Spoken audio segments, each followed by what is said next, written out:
Hello दोस्तों, welcome back to my channel. अगर आपने अभी तक मेरे चैनल को सब्सक्राइब नहीं किया तो प्लीज जल्दी से मेरे चैनल को सब्सक्राइब कर दे। एपिसोड 19 की शुरुआत में शियोन ने इससे जो सवाल पूछा होता है जिंगशू उसका कोई सही से जवाब नहीं देती और यहाँ पर खड़े होकर सनसेट देखने लगती है। शियोन इसको देखते हुए कहता है कि मैं उस दिन का इंतजार करूंगा जब तुम मुझसे अपने दिल की बात शेयर कर पाओगी। शियो यू से आज साथ में डिनर करने का पूछती है तो यू कहता है कि मैं भी वापस नहीं आया। शियो कहती कि ठीक है, मैं तुम्हारे वापस आने का इंतजार करूंगी। जिंगशू आज घर पर ये सोच रही होती है कि मैं शियोन को पसंद करती हूँ, लेकिन मेरे अंदर उसको बताने की हिम्मत नहीं है क्योंकि मैं नहीं चाहती कि ऐसा करके हम दोनों एक दूसरे के लिए अनजान बन जाएं। दूसरी तरफ मिस्टर गॉन मिस ही के लिए पियानो बजा रहे होते हैं। मिस्टर गॉन कहने लगते हैं कि हम काफी अर्से से साथ हैं, इसलिए अब मैं तुमसे शादी करने के लिए तैयार हूँ। तुम इस बारे में क्या सोचती हो? मिस ही कहती है कि मेरी कभी शादी नहीं हुई, इसलिए मुझे नहीं मालूम कि मैं आगे जाकर सब कुछ हैंडल कर पाऊंगी या नहीं। मिस्टर गॉन कहते हैं कि तुम काम पर भी सब कुछ इतना अच्छे से हैंडल करती हो, तुम्हें इस तरह के डाउट्स नहीं होने चाहिए और तुम्हें खुद पर और मुझ पर भरोसा करना होगा।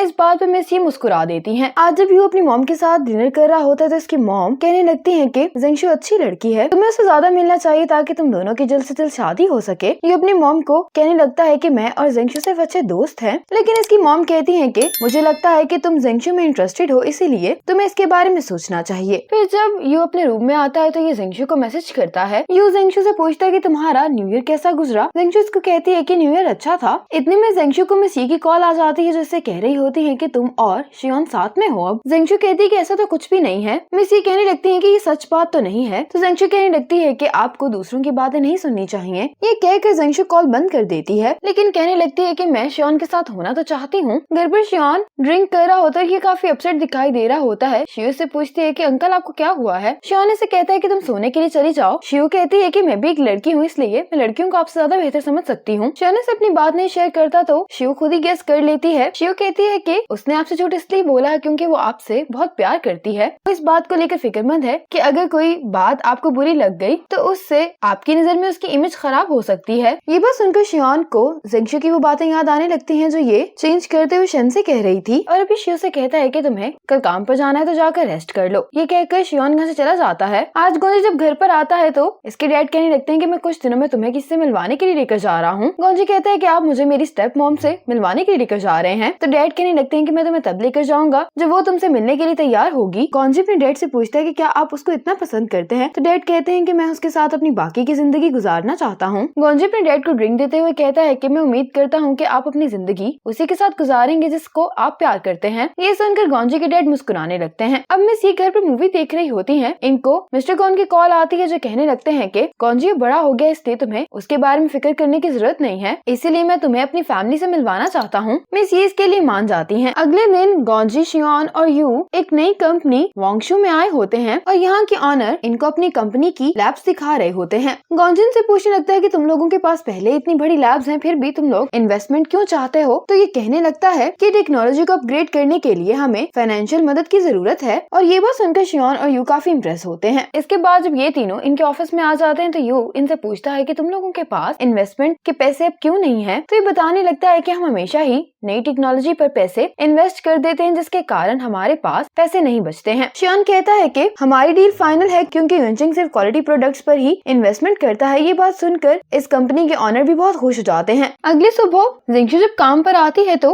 आज यूलिंग जिंगशू की तारीफ कर रही होती है, जिस पर जिंगशू बहुत हैरान होती है और पूछने लगती है कि आखिर इसको हो क्या गया है। नैन कहती है कि किसी को भी कुछ पता नहीं है। नैन कहने लगती है कि स्प्रिंग फेस्टिवल में सिर्फ 10 दिन रह गए हैं। ये सुनकर जिंगशू कहती है कि मुझे जल्दी से घर जाने के लिए अपनी टिकट बुक कर लेनी चाहिए। ये टिकट ही बुक कर रही होती है कि जिंगशू को इसकी मॉम की कॉल आ जाती है। मॉम इससे पूछने लगती है कि क्या तुम और यू आपस में मिल रहे हो। जिंगशू कहने लगती है कि मॉम मेरे पास ब्लाइंड डेट्स के लिए वक्त नहीं क्योंकि मैं बहुत बिजी हूँ और दूसरी बात यह है कि मेरा बॉयफ्रेंड है। मॉम पूछने लगती है कि आखिर तुम्हारा बॉयफ्रेंड कौन है। जिंगशू को जवाब देने वाली होती है कि इसकी मॉम कहने लगती है मैंने उसको कभी तुम्हारे साथ नहीं देखा। तो जिंगशू कहती है कि आपको मेरी बात पर यकीन क्यों नहीं आ रहा है। मॉम कहती है कि ठीक है, फिर स्प्रिंग फेस्टिवल पर तुम उसको अपने साथ घर पर लेकर आओगी। तो जिंगशू कहती है कि वो बिजी होगा। तो मॉम कहती है कि ठीक है, फिर तुम मुझे अपनी और उसकी फोटो सेंड कर दो। जिंगशू कहती है कि मैं बाद में आपको पिक्चर सेंड कर दूंगी। ये कहकर ये कॉल बंद कर देती है। फिर जिंगशू इंटरनेट से शियोन की तस्वीर लेकर अपनी मॉम को सेंड कर देती है। ये देखकर भी जिंगशू की मॉम को यकीन नहीं आता है। वो इसको यू के साथ ब्लाइंड डेट पर जाने के लिए कहती हैं। जिंगशू बहुत ही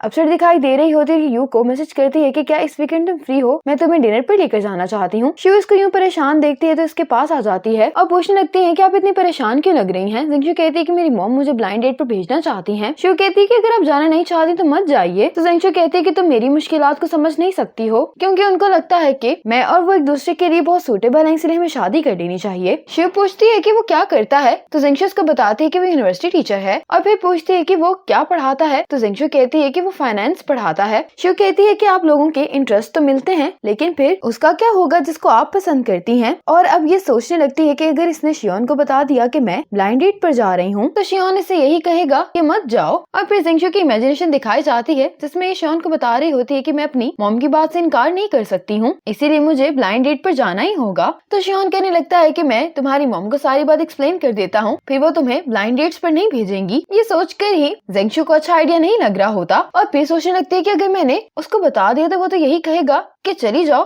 मुझे कोई फर्क नहीं पड़ता। जेंगशु शिव से कहती है कि तुम मुझे संडे को बाहर लेकर जाना चाहती थी ना, तो क्या तुम मेरे साथ एक और डिनर करना चाहोगी। अब जेंगशु शिव को अपने साथ लेकर आ गई होती है। शिव इसे कह रही होती है कि आप अपनी ब्लाइंड डेट पर मुझे क्यों साथ लेकर जा रही हैं? मुझे नहीं लगता कि ऐसा करना सही रहेगा। जेंगशु कहती है कि अगर मैं अकेले रही तो कुछ भी सही नहीं रहेगा। अब जेंगशु और शिव यू से मिलने के लिए आ गए होते हैं। शिव जैसे यू को देखती पूछने लगती है कि क्या प्रोफेसर यू आपकी ब्लाइंड डेट हैं? तो जेंगशु कहती कि हाँ। जेंगशु यू से शिव को इंट्रोड्यूस करवाते कहती कि ये मेरी इंटर्न है। शिव तो ऐसे यू से मिलकर बहुत ही ज्यादा ऑकवर्ड फील कर रही होती है। फिर जब ये लोग डिनर कर रहे होते हैं तो यू कहने लगता है कि तुमने जो लास्ट आर्टिकल लिखा था वो बहुत अच्छा था, उससे मुझे मेरे दोस्तों को काफी फायदा हुआ है बिजनेस में। जेंगशु कहती है कि मुझे ये सुनकर खुशी हुई। शिव को ये देखकर अच्छा नहीं लग रहा होता, ये सोच रही होती है कि मुझे तो यू बहुत सोच कर रिप्लाई करता है, लेकिन जेंगशु के साथ ये बहुत अच्छे से बात कर रहा है। जेंगशु कहने लगती है कि मुझे मेरी मॉम ने आज फोर्स करके इस डिनर पर भेजा है। एक्चुअल में अभी मैं कोई भी रिलेशनशिप स्टार्ट नहीं करना चाहती। यू कहते हैं कि मेरी मॉम भी मुझे प्रेशराइज कर रही है, लेकिन अभी मैं किसी भी रिलेशनशिप को स्टार्ट नहीं करना चाहता। लेकिन ये सब सुनकर शिव को अच्छा नहीं लग रहा होता। दूसरी तरफ शियोन घर पर जेंगशु का लिखा हुआ आर्टिकल पढ़ रहा होता है। शियोन के डैड इसके पास आते हैं, कहने लगते हैं कि क्या तुम अभी तक उसी एक्ट्रेस को डेट कर रहे हो? तो शियोन कहता है कि आपको गलतफहमी हुई है, वो तो सिर्फ एक रिपोर्टर है और मैंने मजाक में उसको उस दिन एक्ट्रेस कह दिया था। शियोन के डैड को बात समझ आ जाती है और पूछने लगते हैं कि अभी शिव क्यों वापस नहीं आई है। अब शिव को इसके ग्रैंडपा की कॉल आती है, जिसको कह रहे होते हैं कि क्या तुम अपनी सीनियर के साथ डिनर पर गई हुई हो। फोन स्पीकर पर होता है। शिव कहती है कि हाँ, मैं अपनी सीनियर की ब्लाइंड डेट पर उसके साथ आई हूँ। ये बात शियोन भी सुन लेता है। जब शिव वापस आती है तो जेंगशु बाथरूम में होती है, तो ये यू से पूछती है कि क्या आप जेंगशु को पसंद करते हैं। यू कहने लगता है कि मैं जेंगशु को पसंद तो करता हूँ, लेकिन मेरे दिल में उसके लिए कोई फीलिंग्स नहीं है। तो शिव कहती है कि क्या मेरा कोई चांस है फिर? यू के कोई जवाब देने से पहले ही यहाँ पर जेंगशु आ जाती है। अब जेंगशु को उसकी मॉम का मैसेज आता है, जिससे कह रही होती है कि अगले हफ्ते भी तुम यू के साथ ब्लाइंड डेट पर जा रही हो और मैंने तुम्हारे लिए सब कुछ प्लान कर लिया है। जेंगशु यू से कहती है कि मेरी मॉम चाहती है कि अगले हफ्ते तुम मेरे साथ एग्जीबिशन पर जाओ, लेकिन तुम फिक्र नहीं करो, मैं उनको मना करने का कोई रास्ता ढूंढ लूंगी। लेकिन शिव कहती है कि आपकी मॉम आपको फोर्स कर रही है, तो मेरा मशवरा तो ये है कि आपको इस एग्जीबिशन पर चले जाना चाहिए। जेंगशु कहती है कि अगर हम दोनों अकेले जाएंगे तो मुझे नहीं लगता कि ये सही लगेगा। तो शिव कहती है कि क्यों ना हम तीनों इकट्ठे चलते हैं। जेंगशु तो ये सुनकर खुश हो जाती है और अब ये तीनों अगले हफ्ते एग्जीबिशन पर जाने के लिए तैयार हो गए होते हैं। इसके बाद यू जब जेंगशु को घर पर छोड़ने के लिए आता है तो ये जेंगशु से कहता है कि क्यों ना हम दोनों आपस में डील कर लें, क्योंकि अगर हम दोनों की फैमिलीज ये एक्सेप्ट भी कर लेंगे कि हम दोनों ने एक दूसरे को रिजेक्ट कर दिया है, तो वो हमारे लिए एक और ब्लाइंड डेट को ढूंढ कर ले आएंगे। जेंगशु कहती है कि ये तो काफी अच्छा आइडिया है। अब जब जेंगशु अपने घर आ रही होती है तो शियोन यहाँ पर पहले से ही खड़ा इसका इंतजार कर रहा होता है। जेंगशु इसको यहाँ पर देखकर बहुत ज्यादा हैरान होती है और ये सोचकर परेशान हो जाती है कि क्या इसने यू को देख लिया है या नहीं। शियोन जेंगशु के पास आता है तो जेंगशु से पूछती है कि आखिर तुम यहाँ पर क्या कर रहे हो। शियोन कहते हैं कि तुम्हें क्या लगता है? जेंगशु कहती है कि अभी तुमने जिसको देखा है वो मेरी मॉम की कोलीग का बेटा है। हम हाई स्कूल में साथ पढ़ा करते थे, इसीलिए बस हम साथ में डिनर कर रहे थे। शियोन कहते हैं कि मुझे तो लग रहा था कि तुम ब्लाइंड डेट पर गई हुई हो। जेंगशु कहती है कि मैं भला ब्लाइंड डेट पर कैसे जा सकती हूँ, वैसे भी वीकेंड्स पर आप दोस्तों के साथ ही मिलते हैं। शियोन कहता है कि तुम्हारे पास अपने पुराने दोस्तों से मिलने के लिए काफी वक्त है। जेंगशु सोच रही होती है कि अब ये फिर जेलस हो गया है। इतने में यहाँ पर स्नो फॉलिंग शुरू हो जाती है। शियोन जेंगशु से कहता है कि अब मैं और इंतजार नहीं कर सकता हूँ और फिर शियोन जेंगशु को किस कर देता है। जेंगशु मुस्कुराते हुए उसको देख रही होती है और उससे पूछती है कि क्या तुम जेलस हो रहे हो। इतने में ही जेंगशु को एक ब्यूटी सैलून से कॉल आती है, जो कि अपने पुराने कस्टमर्स को न्यू ईयर की एक स्पेशल ऑफर दे रहे होते हैं। जेंगशु से पूछते हैं कि क्या आप इस वीकेंड फ्री हैं? तो जेंगशु कहती है कि हाँ, मैं इस वीकेंड फ्री हूँ। तो ये ब्यूटी सैलून वाले नेक्स्ट वीक के लिए इसकी अपॉइंटमेंट बुक कर देते हैं। शियोन कहने लगता है कि तुम इतनी फ्री हो तो तुम यूनचंग की स्पेशल रिपोर्ट के लिए अगले हफ्ते ओवर टाइम काम करने के लिए आ सकती हो। जेंगशु सोचने लगती है कि मुझे तो लगा था कि तुम मुझे डेट पर कहीं लेकर जाओगे, लेकिन तुम मुझे काम करने के लिए बुला रहे हो। इसी मोमेंट पर एपिसोड 19 खत्म हो जाती है।